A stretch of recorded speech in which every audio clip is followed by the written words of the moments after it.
Alright, welcome back, guys. Thank you so much for stopping by. This is Series 4K, and this is Total War Warhammer 3. It took me a while to get this out to you guys because my old recording software was on the fritz on me, so I got a new update for it, so of course it shuts down here. So I had to download a new one, figure out how that one works. So sorry it's a little bit late, but you know, better late than never. So, without further ado, let's begin.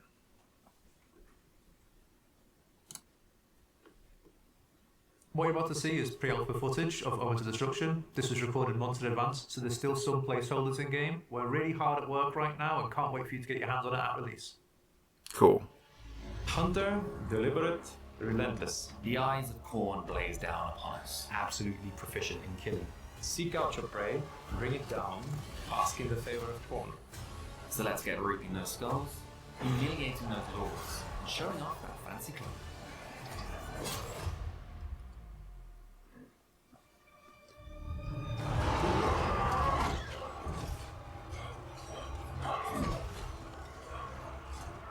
Hey, it's the guy who got killed in the trailer.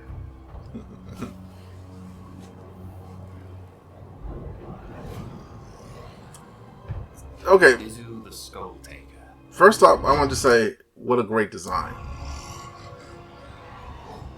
He looks very Skulltaker. Ew. And champion of Don't means no. His presence in the known world will chill the chainmail of any champion, as he seeks out worthy champions to display their skulls on his trophy case of a cloak. Those unlucky enough to start their journey in Lustria will come face to face with him. Before we begin, if you're seeking a full list of updates coming with Omens of Destruction, check out our blog through the links below. We began our campaign at Hualong in the Guanji Valley, a beautiful sunny climate for slaughter. I don't know if I'll be able to get to the blogs because, again, I'm working with a new recording, so I might just skip those and just focus on the trailers because those are easier. But yeah, let's focus on this. I do like the you start in well, okay. They did everything to keep Lustria from being like this overwhelming, like everybody's there, nobody can really breathe sort of situation, and they slowly refilled it up again. Skulltaker is first and foremost a fighter, with strong melee attack and the Blooded Wanderer trait, increasing his campaign movement range and line of sight, allowing him to focus his efforts on his target. Execution! Basically, don't get into it. Surrounded by disciples, I like his flaming sword. We quickly moved over to Quetax for the first step of our skull harvest. It was a modest result, which we raised for an additional Bloodhost army, expending our skulls in return for more momentum on the map. Our second attack was on Chakwe, and by this point, the lands had begun to bleed through with our corruption. The distant roars of the lizardmen just north of us have quelled, the result of Bretonnian maniacs crusading through the jungles. But they've stepped too far into these lands, and they don't know what awaits them. And so, turn 8. We've made our first attack on our extraction, raising Zatek and spawning yet another Bloodhost army. Skulltaker is a Khorne faction, so he abides by similar rules. You will be expanding towards your enemies, you will take over their settlements, you will sacrifice and raise them in the name of Khorne. However, we've introduced an interesting twist on this premise related to Skulltaker's Cloak of Skulls. More on that in just a moment. We're playing a bit of a balancing game with our resources.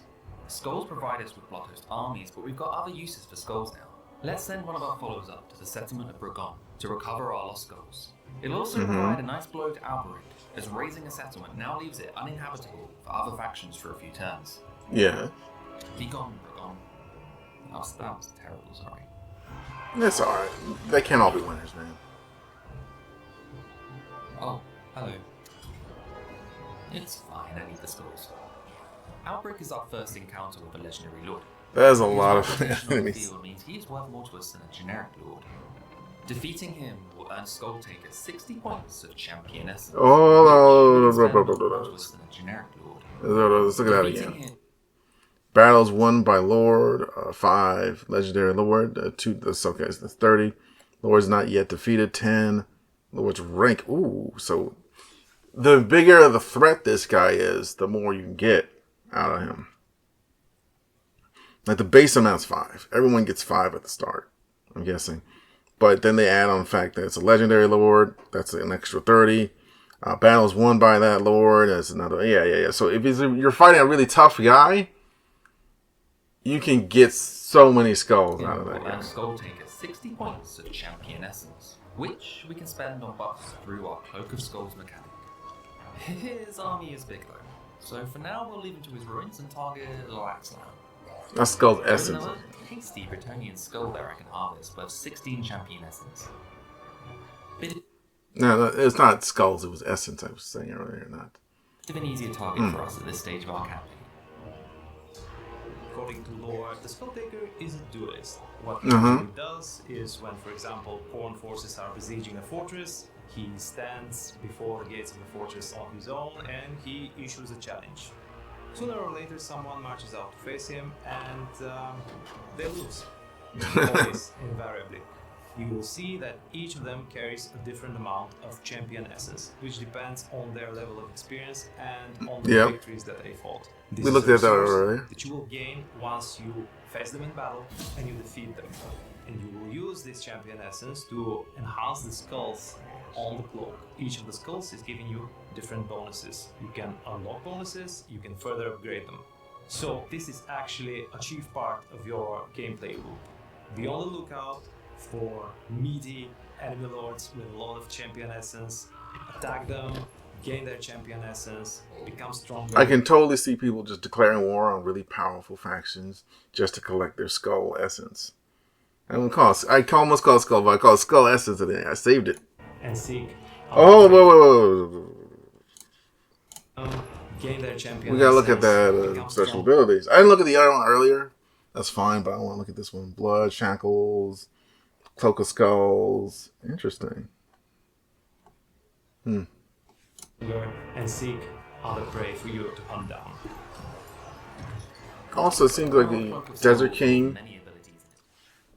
Okay, it looks like they got other, like... Yeah, it looks like they have special... Okay, alright, I see what's going on here. You'll need a tomb...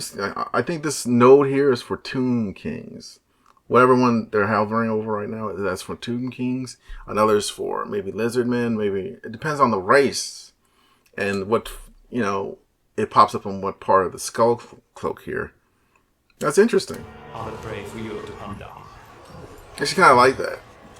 Our Cloak of Skulls holds many abilities in its noggins. For example, the Cloak of Skulls ability increases our armor and missile resistance, as well as making us immune to flanking. Yeah. My original Bloodhost armies are clinging on by their claws, but they make up for the lack of recruitment I've made.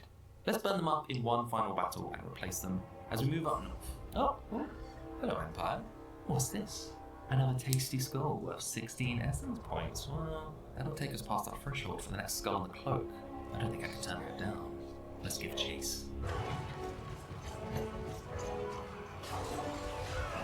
Again, I feel like you'll be manipulating entire battles, just entire campaigns, just to get that essence.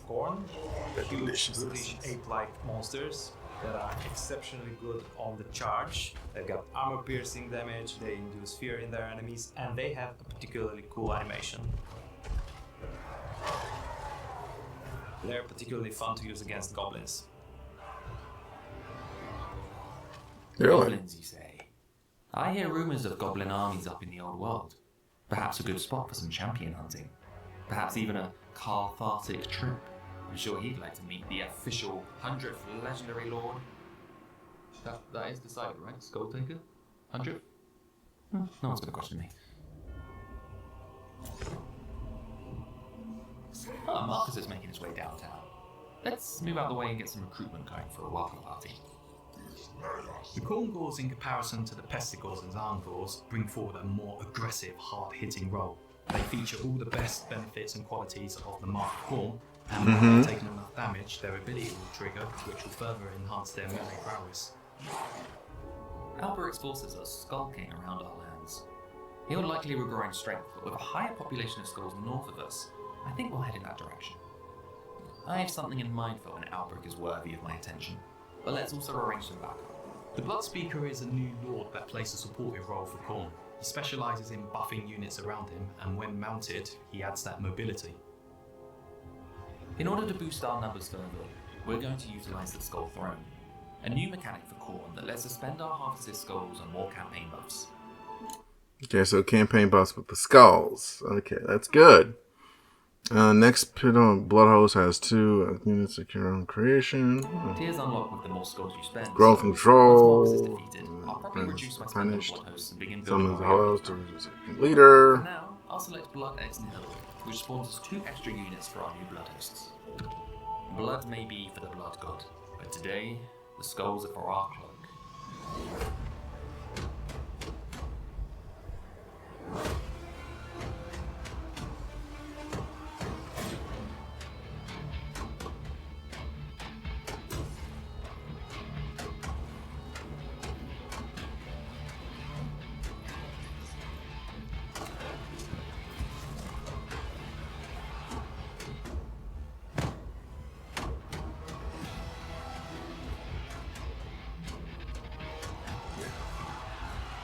I feel like the battles are going to be much more crazier with the addition of. I don't say Khorne was weak before, but Khorne, well, most of the faction of the Chaos, I don't know, they didn't feel like a powerful force to be reckoned with at times in the game. It's time They felt more like, oh, it's We're deep in them. the jungles of Power Axe. Blizzardmen skulls But are if I feel like if this will make them a threat. Regardless, the champion essence I've extracted along their Sutterline roads has fully unlocked my target tier, giving us the ability to teleport Skulltaker to lords he deems worthy to fight. Ooh. Bad news for Alberic, who in my absence has been raiding my settlements and attempting to recover his dignity. He's doing fairly well. Oh, he's taking back Lapsland. And yep, he's taking out Itza. 96 points of essence. I think it's time. Before our attack, we'll utilize the Skull Throne one more time. We've amassed a hefty pile of skulls and can replenish our army to its full health. That's an overpowered ability, honestly. But I'm glad they gave them that. It gives a sense of, overpoweredness to them.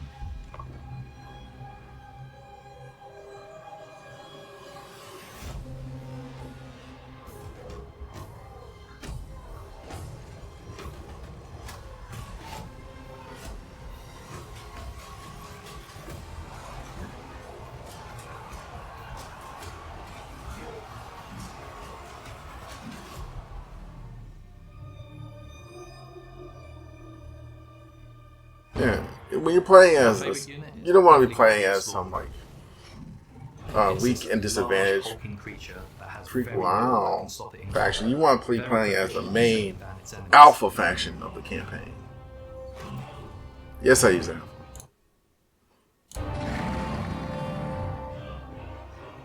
Scarlet Anthingrim can be summarised as kill for Khorne. It's all we can say. It's going to be the last thing you hear, and he's very good at it.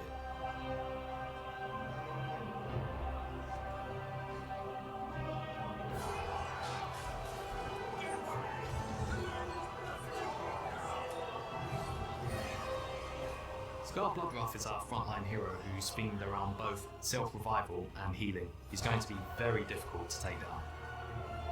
Yes, I can see. He looks really like they really did a good job of designing some of these. They look very interesting. Unit that I feel the players will get behind, and that's primarily because of their weapons, the Wrath Flails. That enables them to deal devastating splash attacks and in general just hard armor-piercing attacks.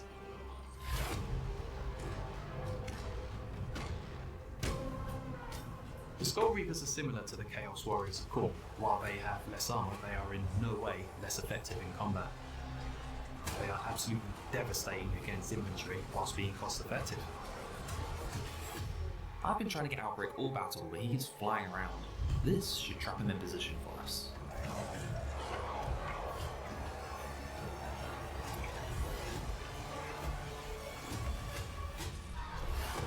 Alberic may have recovered from our initial meeting, but upon his triumphant return, he has only proved himself a more worthy opponent to the Skulltaker. With his glory finally imbued the Cloak of Skulls, will Skulltaker live up to his name? Let us know in the comments below, or follow our links to wishlist now. Alright, don't forget, the link to this video is in the description. And if it's not there, just leave me a friendly reminder in the comment section. I'll get right on it. I do think it looks pretty, like, for the most part, it looks exciting. It's got, like, a nice little girth to the campaign. The campaign's got a lot more things going on to it. The gameplay for the battles is also interesting. They added some really fantastic looking units that should be interesting. And they also add a little bit of splash damage, like different amounts of power to the corn units, because they do have a disadvantage. They can't cast spells. So, much like the dwarves, it's a disadvantage, but at the same time, if you play it right, you can have a very powerful force. But I like the fact they're trying to offset that by giving them the unit special abilities that will help them like be devastating. They don't have that much in range, I don't think. They have like maybe artillery units, and that's about it. But I do like the fact that it's just this horde that just washes over people. So it's less of a specialized army and varied units army, and much more of a specialized army that, yeah, it's better, to just overwhelm their forces, of the enemy forces. That's a good way to make a faction like this. That's just to make them overwhelming, and just like, while everyone has a specialty in the other armies, the strength of this army is that it just hits hard. It throws everything it's got at you, and you got to fight like literally for your life just to maintain it. It tries to outflank you. They do have a lot of cavalry. They do have that. They have not just melee, but cavalry too. Melee infantry, but cavalry. And the cavalry does do a decent job of supporting it from the looks of it. But again, this is very curated. There's a lot of cutscenes in it, so we need to get our hands on it before we make any sort of final assessment of it. But from what they've been doing so far, Creative Assembly has made somewhat of a comeback. I don't think that they're in as bad a position as they were at the start of the year. They were in a real bad spot at the start of the year. Here, I think they got to a point where they're... when they had to close Hyenas? Was that this year or last year? I think it was like maybe last year. But anyway, I'm going to say they're back, but they're making a comeback. They're in the middle of making a comeback. So it remains to be seen if this will do well, but I think it's probably going to do well. Let's see. I'll catch you guys in the next one. Take care.